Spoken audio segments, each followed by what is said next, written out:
ಹಾಂ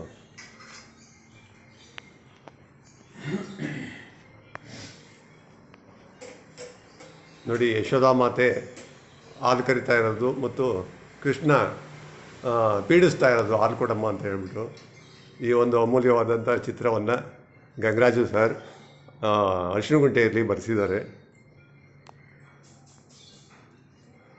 ಸರ್, ನಿಮಗೆ ಈ ಆಸಕ್ತಿ ಹೇಗೆ ಬಂದು ಸರ್ ಈ ಚಿತ್ರ, ಒಳ್ಳೆಯ ಚಿತ್ರವನ್ನು ಬರೆಸಬೇಕು ಅಂತ? ನನಗೆ ನಿಮ್ಮ ಒಂದು ಕಲೆನ ಎಲ್ಲೋ ಒಂದು ಕಡೆ ನೋಡಿದೆ.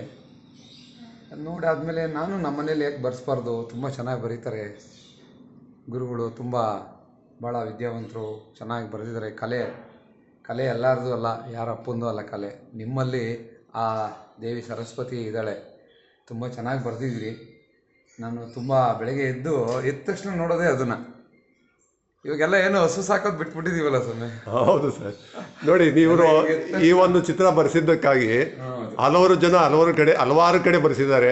ತಮ್ಮ ಮನೆಗಳಿಗೆ ಬರೆಸ್ಕೊಂಡಿದ್ದಾರೆ, ಆಲ್ ಡೈರಿ ಮೇಲೆ ಬರೆಸಿದ್ದಾರೆ, ಶಿರ್ಗದಲ್ಲಿ ಆಲ್ ಡೈರಿ ಮೇಲೆ ಈ ಒಂದು ಭಾವಚಿತ್ರನ ಬರೆಸಿದ್ದಾರೆ, ಅರಿಶಿನಗುಂಟೆ ಆಲ್ ಡೈರಿ ಮೇಲೆ, ಇದರ ಮೇಲೆ ಇಲ್ಲಿ ನಮ್ಮ ಅಂಚಿಪುರದ ಆಲ್ ಡೈರಿ ಮೇಲೆ ಅಂದಾನೇಗೌಡರು ಇದೇ ಚಿತ್ರವನ್ನು ಪ್ರೀತಿಯಿಂದ ಈ ಚಿತ್ರ ಬೇಕು, ಭಾಳ ಚೆನ್ನಾಗಿ ಬರೆದಿದ್ದೀರಾ ಅಂತ ಹೇಳ್ಬಿಟ್ಟು ಅಲ್ಲೂ ಕೂಡ ಬರೆಸಿದ್ದಾರೆ. ಹೀಗೆ ಗಂಗರಾಜು ಸರ್ ಬರೆಸಿದಂತಹ ಈ ಒಂದು ಭಾವಚಿತ್ರ ಹಲವಾರು ಆಲ್ ಡೈರಿಗಳ ಮೇಲೆ ಮತ್ತು ಮನೆಗಳ ಮೇಲೆ ಅಲಂಕೃತವಾಗಿದೆ. ಇದಕ್ಕೋಸ್ಕರ ಅವರಿಗೆ ಧನ್ಯವಾದಗಳು. ಕಲಾಭಿರುಚಿಗೆ ಗಂಗರಾಜು ಸರ್, ತಮ್ಮ ವಿಡಿಯೋ ಈ ಒಂದು ಕಲಾತ್ಮಕವಾದಂಥ ಇದು ರಾಜ್ಯದಾದ್ಯಂತ ಬಿತ್ತರವಾಗುತ್ತದೆ.